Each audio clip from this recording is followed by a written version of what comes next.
Direct Investisseur vous est présenté par DeGiro. Et à 10h10, c'est Valérie Gastali, la stratégiste de Day by Day, qui nous a rejoint. Bonjour Valérie. Bonjour Fabrice. On va parler du côté du côté de l'Espagne. Les élections n'ont pas plu au marché, en tout cas l'incertitude. On vient de sortir du bipartisme là-bas. Ça ne plaît pas tellement à la bourse espagnole.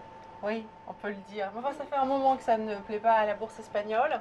Alors voilà le graphique de l'indice IBEX de 35 valeurs en Espagne.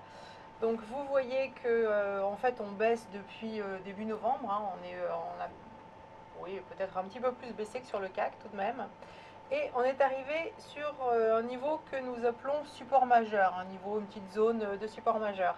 Alors je vais vous donner un petit peu plus de perspective parce que pourquoi ce niveau est-il majeur? Vous voyez ici sur ce graphique qui est hebdomadaire, nous avons ici le point bas du mois de juillet 2012 avec la déclaration de M. Draghi qu'il ferait tout ce qu'il fallait pour Whatever it takes. Whatever it takes, pour défendre la zone euro.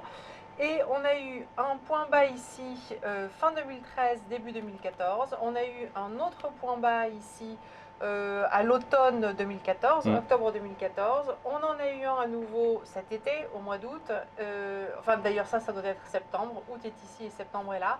Et on revient une fois encore sur ce niveau de support. Donc on a eu beaucoup de tests sur cette zone. À moyen terme, nous pensons que cette zone finira par casser, mais disons au premier trimestre 2016. Là, maintenant, dans l'immédiat, c'est pas évident que ce soit le bon choix. On a ouvert un gap baissier avant de rompre le support. Ce sont souvent des manifestations de fin de baisse, quoi. Un gap, c'est une émotion relativement forte. Bien entendu, il y a eu une élection qui m'ont dit qu'on ne va pas avoir de gouvernement en Espagne pendant un certain temps, peut-être même la nécessité d'avoir de nouvelles élections, donc beaucoup d'incertitudes, mais à court terme, c'est peut-être un petit peu un phénomène d'épuisement. Alors on a donc cet IBEX qui est sur un support majeur, et on a aussi le S&P, si vous voulez qu'on jette un coup d'œil au S&P, ce n'est pas un support majeur sur le S&P, mais enfin, il est moins majeur. Il est important, hein, on l'appelle majeur aussi, mais il est bien entendu, il remonte à beaucoup moins de temps que les supports de l'IBEX. En fait, il est important parce que vous voyez que c'était le haut de cette phase de consolidation en septembre-octobre et que quand on en est sorti, on est revenu tester le niveau par la suite. On a fait d'ailleurs une très longue mèche quand on a testé ce niveau il y a un peu plus d'une semaine et on est à proximité une fois encore de ce niveau. Donc en Europe, sur les indices les plus faibles, comme l'indice espagnol qui est extrêmement faible, ou aux États-Unis, sur le S&P, on est quand même à proximité de support. Donc, ça milite plutôt pour un rebond. Qui plus est, voilà, maintenant on est en pleine période de trêve des confiseurs.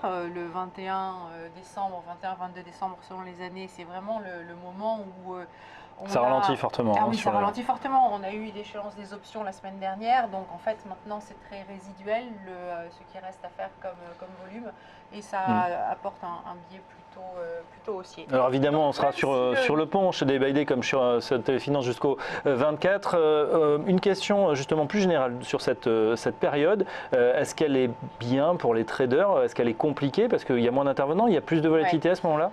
C'est plus difficile pour le trading effectivement, parce que quand il y a moins de volume, en fait les changements de direction sont beaucoup plus rapides. C'est pas la peine d'avoir énormément d'intervenants qui changent d'avis. Il y a des périodes de la journée où le marché est un petit peu creux, où avec peu de volume on peut faire bouger le marché beaucoup, donc c'est vrai que c'est un petit peu plus compliqué en trading quand même. Bon, une période donc à se méfier justement si on regarde du côté de notre CAC national avec... Bon, alors notre CAC national, il n'a pas la super pêche.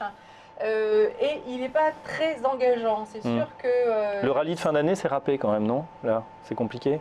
Où ça va se déclencher? On n'a pas encore fait de nouveau plus bas, on essaye toujours de le faire. Mais justement, c'est la grande question, que faut-il privilégier? On a une tendance, quand on regarde les plus hauts et les plus bas sur le CAC, qui est baissière. Ça, elle est baissière, ou plutôt elle a été jusqu'à présent baissière. Mais on arrive à une période de l'année où la probabilité pour que ça continue à baisser devient très très faible. Donc on est dans une situation qui est un petit peu délicate. C'est pour ça que je vais commencer par vous montrer un indice très faible et un indice très fort, l'IBEX et le S&P, en vous montrant, bon bah en fait, tous les deux, ils sont plutôt à proximité de support. Donc si on veut faire quelque chose, c'est pas le moment de vendre, ça c'est à peu près clair. Pour acheter, il faut un petit peu plus de courage, mais finalement quand on est dans des phases comme ça de marché qui sont plutôt des consolidations, parce que le mouvement que nous attendons, c'est une consolidation dans la baisse. Nous n'attendons pas un retournement aussi fort pour début 2016, mais plutôt au début 2016, une reprise de la baisse, sachant qu'on a baissé fin 2015. Donc on est bien dans une phase de consolidation à la hausse. Dans une phase de consolidation, souvent il faut se dire que c'est bien ce qui devient absolument évident qu'il faut éviter de faire. Et là, ce qui devient évident quand on regarde tous ces graphiques, c'est que bon sang, on a vraiment envie de vendre.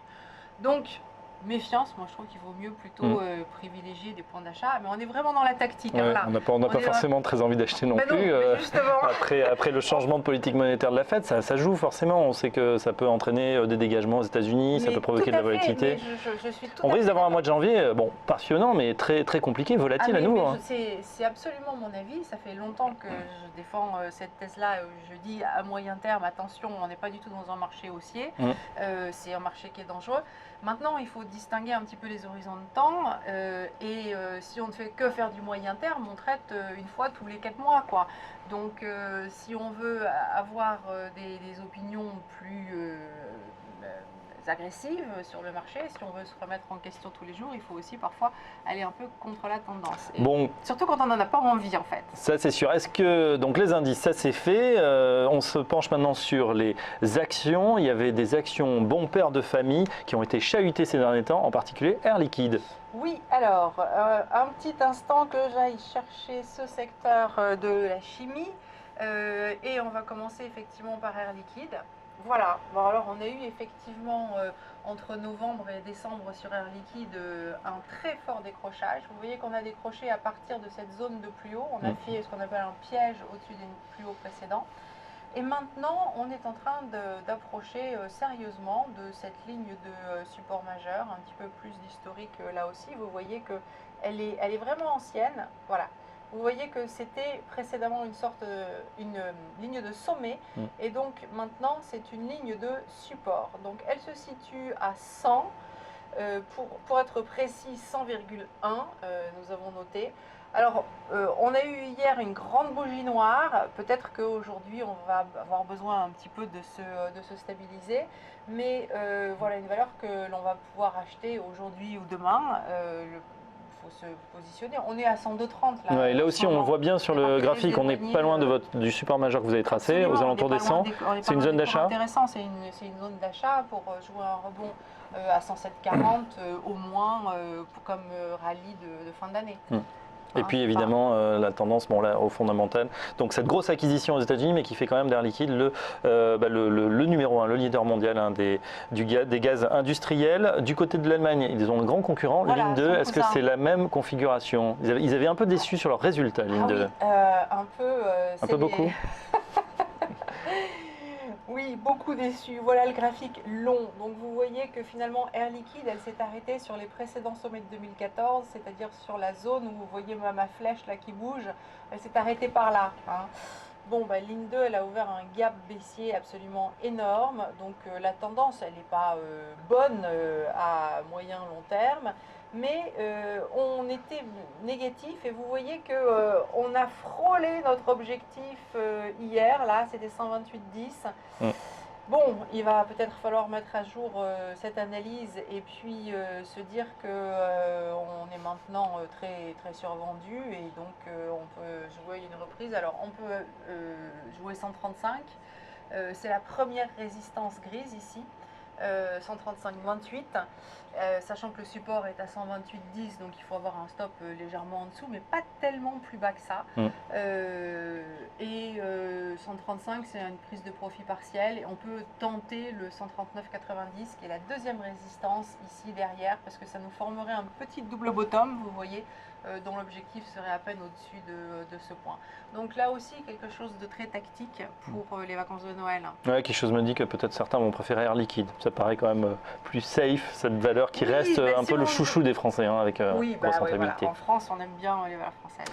Merci Valérie Gazestadi, stratégiste chez Day by Day. Je rappelle que vous pouvez bien sûr traiter l'ensemble des indices et des valeurs chez le courtier de Giraud. Dans un instant, la suite, on accueillera c'est Aziz Agi qui revient pour la bourse de de A à Z. À tout de suite. Direct Investisseur vous est présenté par DeGiro.